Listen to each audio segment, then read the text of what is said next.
كرة من ماني تفاجئ محمد الشناوي ويبقى الهدف الاول للمنتخب السنغالي. امامنا انتظار القرار. هو بيقول جت في بطني امامنا، لكن هنشوف، هننتظر يا ماني، هننتظر. امامنا المنتخب المصري. بص الاعاده، ادي الاعاده والتمرير. هل فيها تسلل كمان؟ ممكن جاكسون يكون متسلل، ممكن جاكسون في اصل الهجمه دي يكون متسلل. شوف الفار ونشوف الاعاده، وشفنا حالات كتيره واهداف اتلغت.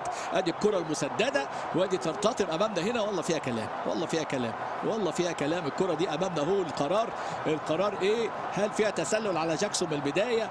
هل فيها امامنا هو الكره جت في ايده ولا جت في بطنه زي ما قال ويخطفها على عيبها؟ امامنا هو عيد يا راجل من الاول. ورينا الحاله امامنا هنا في الدقيقه 78. امامنا هو ماني اللي سدد هذه الكره القويه، وفي انتظار الفار وفي انتظار حكم اللقاء الحكم بيراتشو.